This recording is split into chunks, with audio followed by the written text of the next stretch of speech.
everybody. I'm Olivia F. Scott, the creator of Freedom at the Mat. Welcome to another edition of our show.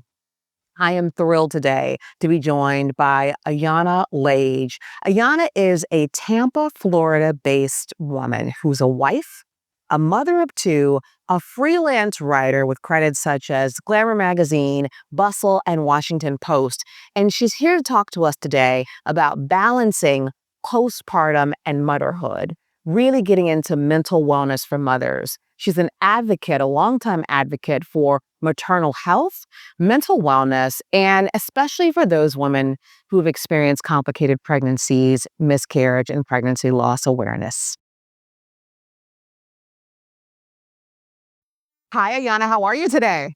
I'm great. How are you doing? Oh, I'm blessed. I'm wonderful. It's really beautiful here in New Orleans. How is it? Are you in Tampa now? Yes. Yeah. How you doing? Can't complain. I mean, it's hot, but it's always hot here in Florida. So Wonderful. Well, welcome. Grateful for you stopping by the mat. I want to get into what it is that you're an advocate for, which is postpartum and overall like mental wellness, balancing being a new mommy and postpartum. Can you start by telling us why postpartum is a thing? yeah. So after until you go through it, I feel you may not even realize like how intense it is. But after you give birth, you have a very significant change in hormones, and that affects everyone differently. I know people who felt better than ever, and that was just their norm. I also know people who just kind of felt down in the dumps for a couple weeks and then thankfully improved. But with that hormonal shift, there's also the potential for a postpartum mood disorder, which is what I focus on because I experienced one. So that is kind of the gist of like how postpartum works. I also feel like we don't talk enough about the fact that new mothers are sleep deprived almost all of the time. You've got this baby you're taking care of, you're not able to sleep. It's just like there's so many stressors to deal with. When I asked why postpartum is a thing, it was really just to ground us in the fact that it is a thing. I think that Yeah. there's still awareness that needs to be elevated around the fact that after you have a baby, there's a new identity that women are taking on. And there's a death to old self and a birth of a new self. And there's this postpartum experience that you're grappling with balancing, right? This new identity and the death to self. I know that women experience a range of emotions. You've got depression, you've got anxiety, you've got jubilee, you've got joy.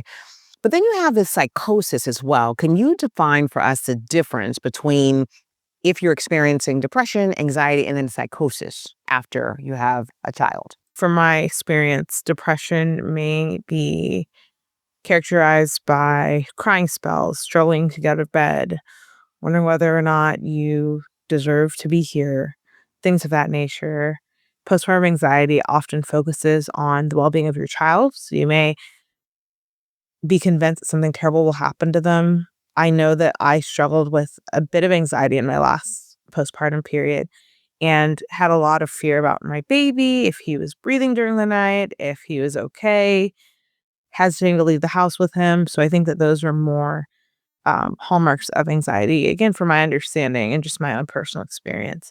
Uh, But, but psychosis is a little bit more serious. It's characterized by hallucinations, mood swings, delusions, and can get dangerous very quickly. And is that from what I've read, you experienced that? Yes, I had postpartum psychosis 5 years ago. Okay. Did you know you were experiencing it when you were experiencing it? No, I didn't even have a name for it until after I'd recovered, which was very interesting in retrospect because I think that a lot of people assume that if anything like that happened, that you still have your wits about you. You'd be able to say, okay, like I'm going through psychosis or I am having a hallucination. But no, you completely lose touch with reality. So, do you mind going a little deeper into that for anybody and that you can say no, right?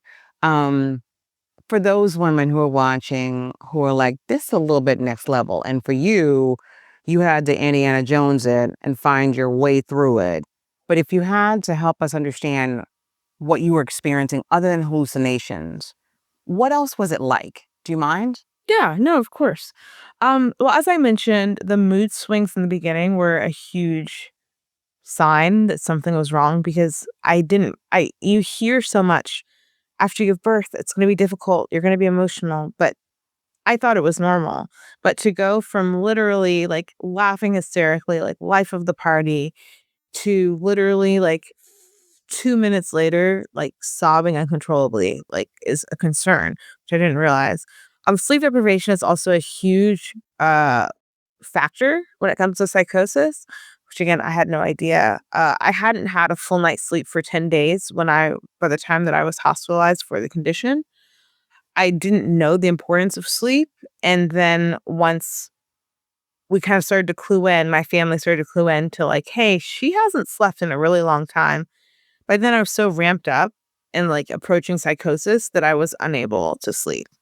So I would say not getting enough sleep is a huge stressor and like a factor that people don't discuss with that.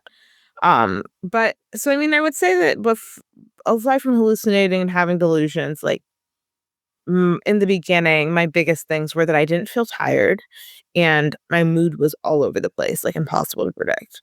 Got it. And then how did you get over it or get through this psychosis? Was it medication or natural ways? It was medication. I was hospitalized for 17 days and tried a lot of different medications in the hospital until they found one that worked for me. In my opinion, I think it'd be difficult to treat psychosis like in a more natural, for lack of a better word, way, just because of the severity. Because you were aware of the severity. Okay. Just because of the severity, yeah. Okay. Thank you for sharing that. So I know moving on to joyful aspect of this conversation, this is also enlightening, but I want to talk about the joy too, because congratulations, you've got a 6 month, you've got a 4 year, and I know that condolences, you also had a miscarriage. So you've been on this journey for motherhood for quite some time. How can new mothers find balance between the guilt that they experience and the joy of having a new baby? How have you found the balance? I think that the biggest thing, and this is going to sound so cliche, but is time. I think that I didn't feel like myself with my daughter until she was probably like a little bit over a year old.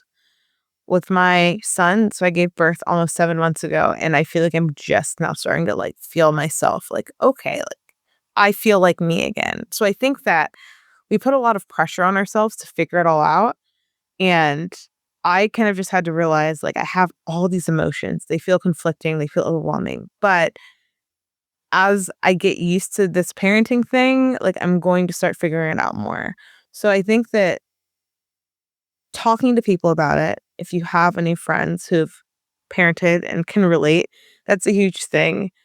Seeking support online, if you are a part of a community for mothers or for parents, is a great step. But the biggest thing for me is just giving it time and like allowing yourself to find space for emotions that feel conflicting. How long have you found that it takes for a new mother to feel herself again? Or for women watching, do you never really feel like yourself? You just take on a new identity. Either way you want to attack that. That's a great question. I mean, I think it definitely is person dependent, but I also think that as I say that I felt like I returned to myself, that I had to let a lot of stuff go in that. You know, I, before having kids, was a workaholic and would work all the time. And I kind of had to realize that I'd want to spend time with my kids instead of working. So that's like an aspect of my personality. Like I love to work. Work at dinner, work in front of the TV. Like I always have my laptop with me, that I had to let go of that a little bit. So I did in some ways embrace a new identity because these things that were so important to me before suddenly felt less present. But I mean, as far as like, it's just so much that happens with your body and your emotions and just like everything around you, that I think that I've read that it takes a year. It may be longer than that, but it's not an insignificant, it's a significant period of time that it takes for the average new mother to say that she feels like herself again. So I always just say, like, give it time. Cool. And final couple questions for you. What are some resources for postpartum that you know of or which help you that you can offer to other women?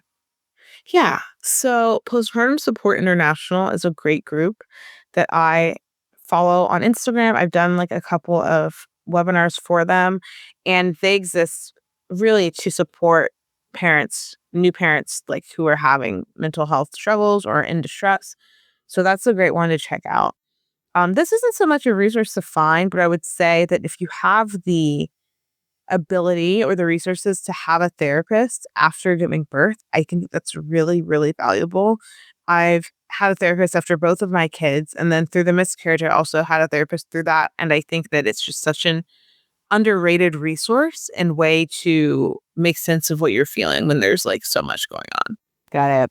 For women who are watching who just they don't know that it's postpartum, what would you tell someone to spot around this is a sign of postpartum? And I know it's person dependent. I heard that and got you. But I remember my sister sharing with me something that happened to her postpartum. And then like 10 years later, she was like, oh, in fact, kind of like you were saying the psychosis, you realized it 5 years afterwards, once it was diagnosed. It's like, what would you tell someone? Are there some telltale signs, I should say, Yana, around, oh, that's postpartum? Give yourself some grace. Yeah, I think the longevity of the symptoms is probably a big thing. If it's been more than a couple weeks or a few weeks since giving birth, and you're still feeling really, really emotional, anxious, sad, angry, because I mean, postpartum rage is something that is diagnosable that we don't talk about at all. Um, I would say I'm the kind of person who would suffer probably for months. It took me years to get diagnosed with depression because I wouldn't go to a doctor. So I feel like I'm now on the side of like, err on the side of saying something early. If you've been feeling terrible for 2 weeks and you are like, I don't know, like, I'm making a big deal out of this. This is nothing. Like, call your doctor. Just ask, like, hey, is it normal to be feeling this, this, and this? I think that that would probably be a helpful thing for us to push and to do is to tell new mothers to reach out if there's anything that feels off. And I'd also say to follow your gut. I think that we know when something is off, like when something doesn't feel right. So let go of the fear of being dramatic or being oversensitive or any of that and reach out to someone if you are feeling poorly. So, before my final question, I want to ask you something, and you may or may not have an answer for it, but I just thought I would at least try it because it came up. So, Freedom at the Mat is a free resource for people on YouTube if they've got questions about anything women's health related, especially Black women. I want them to use Freedom at the Mat as a resource for underserved sisters who may not have access to a regular doctor. They're going through the pregnancy, but they just may not have their insurance, may limit them or whatever. Do you have any natural recommendations or just like simple things like going out in nature or drinking water? I don't want to trivialize, right? But is there anything you would offer to people who just may not have regular access to doctors? Yeah, I think connection is a big thing. I, during my last pregnancy, took walks as much as I could, and that really did help my mental health. Um, Finding other mothers, whether online or in person, I can't tell you how much I've gained from being in communities with other parents, knowing that you're not alone. And finding events like, a mommy and me at the library or, your local church has something, I don't know. Finding ways to connect with other people. Um, I think that that can all be valuable as you maybe search for the space or the finances or whatever, you may need to get medical help. Gotcha. Okay.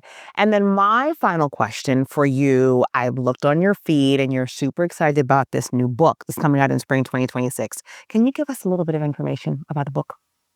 Sure. Thank you for asking.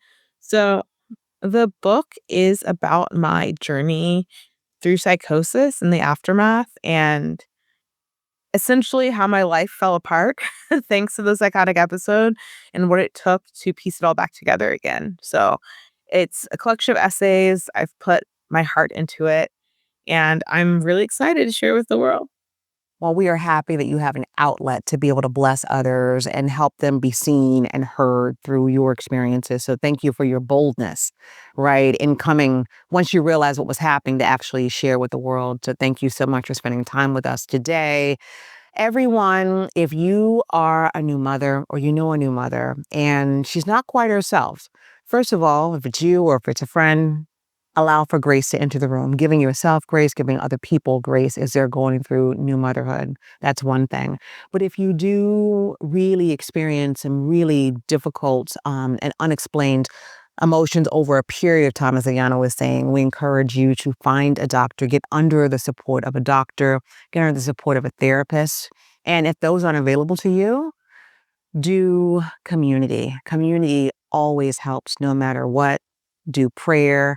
Be patient with yourself. Give yourself grace. Walk. Get out in nature. Get out and get some vitamin D with the sun. May God be with you. Enjoy the motherhood journey. And we'll see you at the next episode of Freedom at the Mat. Ashe.